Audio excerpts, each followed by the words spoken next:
Today on Rust Belt Airgun, I'm going to tear down and reassemble my Crosman Model 40001 1911 air pistol. I decided to tear down my Crosman 1911 so my viewers could see the innards of a typical CO2 powered air pistol. Originally I wanted to do a video, but I had issues with my GoPro Hero 2. As such, this posting will be static pictures with dialogue. Before starting, I recommend downloading then printing a parts diagram for the Crosman 1911. Crosman provides parts diagrams for many of their air guns in order to aid in ordering replacement parts. I will include a link below on where you could get the parts diagram. Press the magazine release button, then remove the magazine from the bottom of the grip. Remove the left grip cover. There is a slot on the bottom of the grip that will allow you to use a flathead screwdriver to pry it off. Time to remove the right grip cover. The easiest way to remove it is to push from the back side through the cavity used to house the CO2 cartridge. Note, the serial number is engraved under the right grip cover. The Crosman 1911's exterior is composed of two halves, a left and a right side. In order to disassemble, you must lay it on its left side and remove 6 screws. With the right side removed, you can see the innards of the Crosman 1911 air pistol.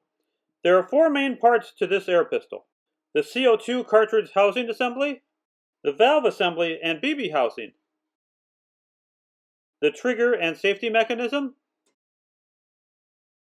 and finally the barrel assembly. Looking back at the Crosman 1911's innards, I will attempt to explain the operation of this air pistol. With the fresh CO2 cartridge installed, the valve assembly is under pressure. Once a magazine is installed that is filled with BBs, a BB is introduced into the BB housing that is just in front of the valve assembly's opening. When the trigger is pulled, a claw-like piece attached to the trigger moves the barrel forward away from the valve assembly about 1/4 of an inch. While the barrel is moving forward, it is tensioning a spring encircling the barrel. The trigger releases the tension on the barrel when it is pulled just about all the way back, causing the barrel to move violently back towards the opening of the valve. This causes the valve to open for a short duration, releasing a burst of compressed CO2 gas. Just in front of the valve is a captive BB. The released CO2 gas propels the BB down the smoothbore barrel and towards its intended target. The safety mechanism prevents the trigger's claw-like piece from engaging and moving the barrel forward, breaking the firing cycle. Remove the CO2 cartridge housing, valve assembly, and BB housing from the Crosman 1911. Make sure you don't lose the small spring located on the top of the BB housing.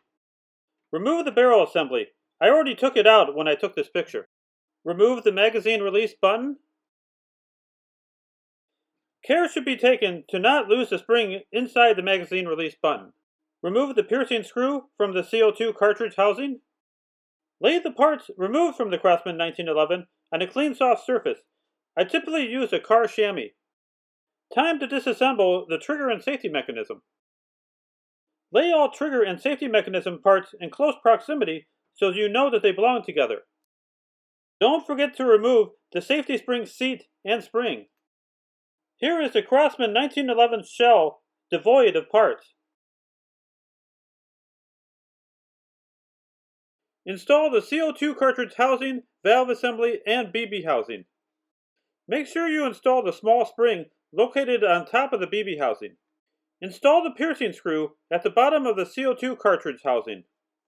Install the trigger pin. Install the trigger and trigger spring. Install the safety spring and safety spring seat. Install the fixing plate and spring. Install the barrel assembly. At this point, the barrel should protrude from the front of the air pistol. Make sure the spring is installed in the magazine release button, then install the magazine release button. Install the locking block, and then the safety switch. Carefully install the right side. Push the barrel in place before snapping the 2 sides together. Reinstall the 6 screws that hold the Crosman 1911 together. Sometimes a screw hole will strip out during reassembly. Simply add a drop of superglue to the threads, then screw it in. It will hold. I applied a coat of Armor All to my Crosman 1911, then buffed it down with a chamois. It really made this air pistol shine. Install the right grip cover, then install the left grip cover. Finally, install the magazine into the grip. The reassembly of the Crosman 1911 is complete. At this point, it is a good idea to perform a dry fire test. With the pistol devoid of a CO2 cartridge and BBs, disengage the safety and slowly pull the trigger. As you pull, you should see the barrel protrude from the front of the air gun.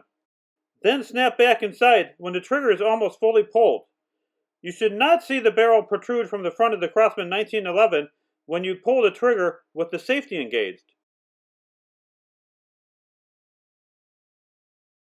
I hope you found my video about tearing down and reassembling the Crosman Model 40001 1911 air pistol informative. Please like this post and subscribe to Rust Belt Airgun so that you're alerted to my future posts. Thank you.